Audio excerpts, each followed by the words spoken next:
Bismillahirrahmanirrahim. Assalamualaikum warahmatullahi wabarakatuh. Para pemirsa kaum muslimin yang semoga dimuliakan Allah Subhanahu wa taala.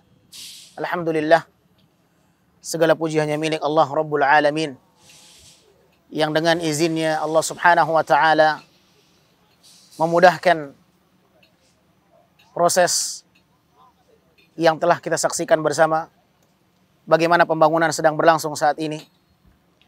Ini adalah merupakan salah satu saham daripada saham akhirat yang telah didonasikan oleh para dermawan. Sumbangan yang diberikan oleh para muhsinin merupakan salah satu usaha mereka untuk menyiapkan kehidupan yang sangat kekal abadi. Kehidupan itu adalah kehidupan akhirat. Allah Subhanahu wa taala menyebutkan di dalam Al-Qur'anul Karim, wal akhiratu khairu wa abqa. Dan kehidupan akhirat adalah kehidupan yang baik, kehidupan yang kekal abadi. Saudaraku kaum muslimin dan muslimat, para pemirsa yang semoga dimuliakan Allah Subhanahu wa taala, saat ini kita berada di Markas Sunnah Nusantara yang rencananya biidznillahi taala kawasan ini akan dibangun komplek yang didirikan di atasnya bangunan salah satu rumahnya Allah Subhanahu wa taala di permukaan bumi ini. Dan setiap kita menyadari bahwa membangun rumah Allah Subhanahu wa taala adalah merupakan salah satu amalan yang mulia. Nabi sallallahu alaihi wasallam menyebutkan di dalam sebuah hadis yang diriwayatkan oleh Al-Imam Al-Bazzar dan dihasankan oleh Syekh Al-Albani rahimahullah, sab'un yajri lil 'abdi ajruhunna wa huwa fi qabrihi ba'da mautihi. Kata Rasul sallallahu alaihi wasallam, ada 7 amalan yang dapat mengalirkan pahala kepada seseorang hamba sedangkan dia telah berada di alam kuburnya, dia telah wafat. Akan tetapi ada pahala yang mengalir selalu kepadanya. Di antara amalan itu adalah man bana masjidan. Seseorang yang membangun masjid, yang membangun rumah Allah Subhanahu wa taala, maka dia akan mendapatkan pahala yang mengalir kepadanya setelah dia meninggal dunia dan dia telah berada di alam kuburnya. Saudaraku kaum muslimin yang dimuliakan Allah Subhanahu wa taala, setiap kita menyadari bahwa kematian adalah sebuah kepastian. Kematian adalah sesuatu yang tidak bisa dielakkan. Kematian adalah merupakan sesuatu yang kita imani bersama, baik mukmin maupun kafir. Dan setiap kita yang telah meninggal dunia, maka terputuslah peluangnya dari beramal saleh. Dan ketika seseorang telah meninggal dunia, maka dia akan mempertanggungjawabkan amalannya, baik dan buruknya. Setiap kebaikannya akan ditimbang, setiap keburukannya akan ditimbang. Dan ketika itu seseorang yang memiliki amalan kebaikannya lebih berat dibandingkan kesalahannya, maka dia akan mendapatkan kehidupan yang diridhoi oleh Allah Subhanahu wa taala. Allah berfirman, "Fa amma man thaqulat mawazinuhu fa huwa fi 'ishatin radiyah, wa amma man khaffat mawazinuhu fa ummuhu hawiyah." Adapun mereka yang berat timbangan amal kebaikannya, maka dia akan mendapatkan kehidupan yang diridhoi oleh Allah Subhanahu wa taala. Namun sebaliknya, apabila seseorang mendapatkan ringan timbangannya dari amal kebaikannya, maka tempat kembalinya adalah hawiyah. Tahukah kalian apa itu hawiyah? Narun hamiyah. Api neraka yang membakar. Ahibati fillah, kaum muslimin yang dimuliakan Allah, setiap kita tentu akan berangan-angan bagaimana nanti ketika ditimbang amalannya adalah kebaikannya yang berat di sisi Allah Subhanahu wa taala, sehingga dia akan mendapatkan kehidupan yang diridhai oleh Allah Subhanahu wa taala.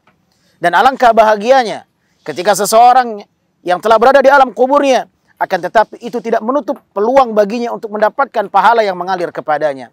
Dan hadis yang disabdakan oleh Nabi sallallahu alaihi wasallam, di mana membangun rumah Allah, membangun masjid, termasuk di antara amalan yang dapat mengalirkan pahala kepadanya sekalipun dia telah meninggal dunia.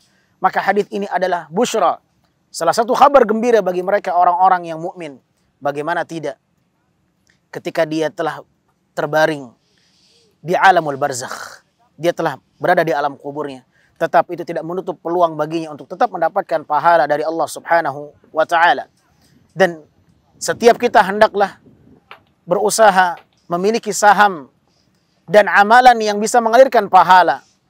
Siapapun yang memiliki pahala yang mengalir ketika dia telah meninggal dunia, maka dia memiliki simpanan yang sangat menguntungkan. Saudaraku yang dimuliakan Allah, suatu ketika Nabi SAW didatangi oleh orang-orang fuqara dari kalangan sahabat, orang-orang fakir. Mereka datang kepada Nabi SAW, mereka mengeluh. Mereka mengeluh karena mereka tidak bisa menyaingi orang-orang kaya. Mereka mengatakan, ya Rasulullah, yusalluna kama nusalli. Mereka orang-orang kaya. Mereka mengerjakan salat dan kami juga bisa mengerjakan salat. Wa yasumuna kama nasum. Mereka berpuasa dan kami pun juga bisa berpuasa. Wa yatasaddaquna bifuduli amwalihim. Namun mereka bisa bersedekah dengan kelebihan harta mereka. Wa laysat lana al-amwal. Dan kami tidak memiliki harta seperti mereka ya Rasulullah. Lihatlah bagaimana kecemburuan para sahabat radhiyallahu anhum ajma'in. Mereka orang-orang fakir mengeluh karena mereka tidak bisa menyaingi amal kebaikan orang-orang yang kaya, yang dengan hartanya mereka bisa mendermakan hartanya di dalam ketaatan kepada Allah Subhanahu wa taala. Mereka bersedekah dengan harta mereka. Mereka berhaji dengan sedekah mereka, dengan harta yang mereka keluarkan. Mereka umrah dengan harta mereka. Mereka berinfak dengan harta mereka. Dan itulah yang membuat sahabat-sahabat yang miskin merasa tertandingi amal saleh mereka oleh orang-orang kaya.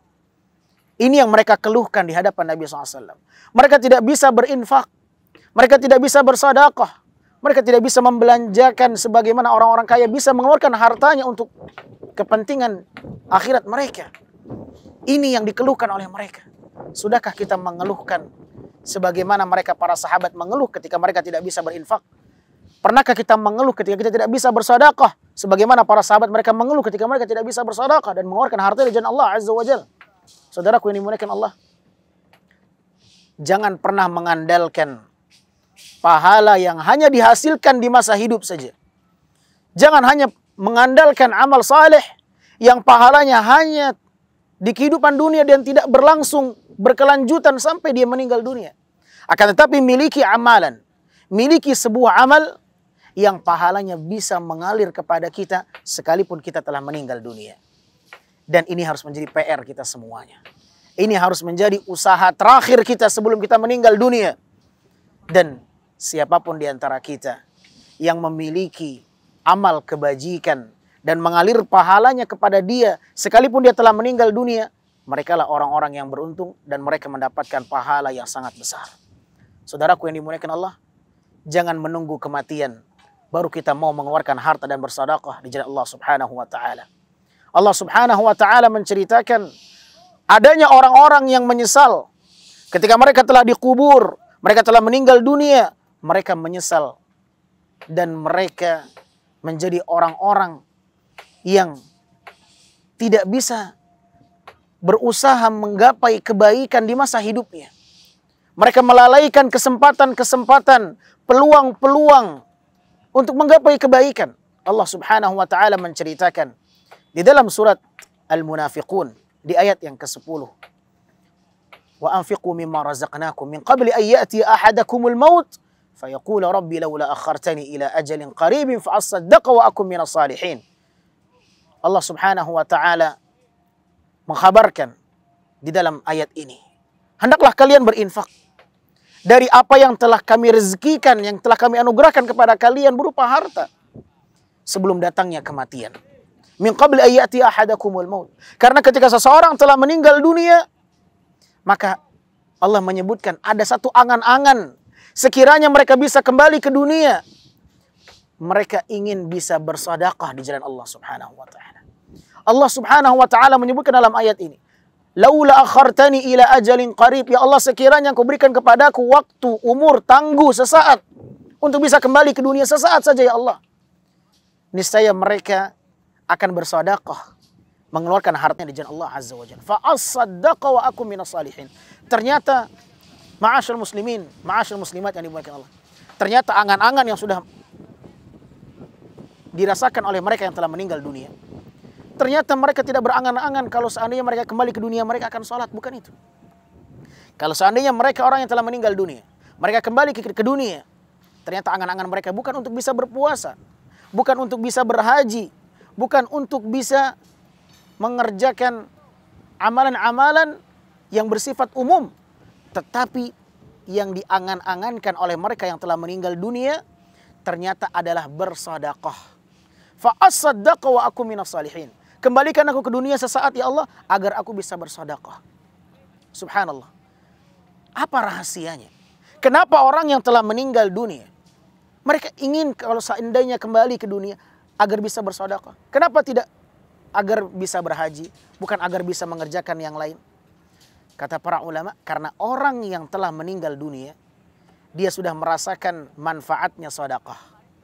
Ketika orang telah meninggal dunia, dikala itulah baru dia merasakan sedekah yang selama ini dia keluarkan, terasa manfaatnya di alam kubur.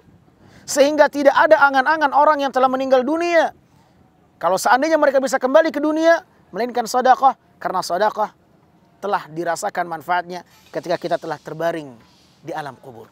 Oleh karenanya, hendaklah setiap kita bersaham di dalam kehidupan dunia ini sebelum datangnya kehidupan yang berikutnya, kehidupan yang selanjutnya, alamul barzakh, alam akhirat.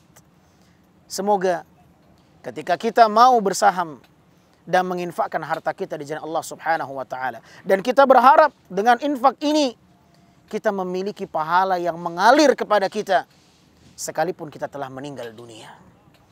Oleh karenanya, jangan menunggu kematian baru kita mau bersedekah. Dikhawatirkan kita akan menyesal sebagaimana penyesalan yang Allah kabarkan di dalam ayat tadi. Bagaimana mereka menyesal sehingga mereka akan berangan-angan kalau sekiranya bisa kembali baru mereka mau bersedekah. Terlambat. Oleh karenanya kaum muslimin dan muslimat, jangan pernah takut untuk menginfakkan harta di jalan Allah.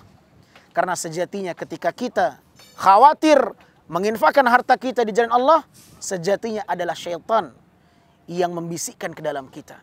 Allah berfirman di dalam Al-Quran Al-Karim, "Asy-syaitan ya'idukumul faqra wa ya'murukum bil fahsya."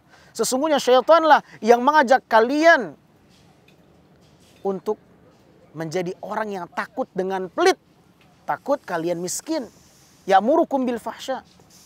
Dan syaitanlah yang mengajak kalian melakukan perbuatan-perbuatan yang keji. Ya'idukumul faqra. Di dalam ayat ini Allah Subhanahu wa taala mengatakan syaitan yang menakut-nakuti kalian agar menjadi orang yang fakir. Sehingga ketika kita takut fakir, takut miskin, itulah yang memicu akhirnya kita menjadi orang yang pelit. Maka ketika kita pelit, maka kita akan sulit mendermakan harta kita di jalan Allah Subhanahu wa taala. Dan itu pemicunya adalah syaitan. Syaitan yang selalu membisikkan, yang merongrong jiwa dan hati kita sehingga kita takut miskin, takut fakir, akhirnya kita pelit. Makanya Nabi SAW berlindung dari sifat pelit. Nabi SAW berlindung dari sifat pelit. Nabi SAW berdoa kepada Allah, Allahumma inni a'udzubika minal bukhli wal jubni. Ya Allah, aku berlindung kepadamu dari sifat pelit dan pengecut, penakut. Saudaraku kaum muslimin, para pemirsa yang dimuliakan Allah Subhanahu wa taala, lihatlah yang telah kita saksikan bersama. Inilah saham akhirat yang setiap kita bisa untuk mendermakan hartanya di jalan Allah Subhanahu wa taala, dan semoga ini menjadi ladang akhirat bagi kita semuanya dan mengalirkan pahala untuk kita. Jangan sia-siakan kesempatan kehidupan dunia yang hanya sesaat dan sebentar, karena cepat atau lambat kita pasti akan meninggalkan kehidupan dunia. Jangan mengandalkan pahala yang hanya didapat dikala kita hidup di dunia saja, akan tetapi berusahalah untuk memiliki pahala yang mengalir kepada kita sekalipun kita telah meninggal dunia. Semoga bermanfaat. Semoga Allah Subhanahu wa taala membukakan hati kaum muslimin kepedulian kepada rumah Allah Subhanahu wa taala, karena Nabi sallallahu alaihi wasallam mengatakan, man bana masjidan lillah, barang siapa yang membangun rumah Allah Subhanahu wa taala, banallahu lahu baitan fil jannah. Maka Allah akan bangunkan untuknya rumah di surga. Semoga bermanfaat. Kurang lebihnya saya mohon maaf. Wassalamualaikum warahmatullahi wabarakatuh.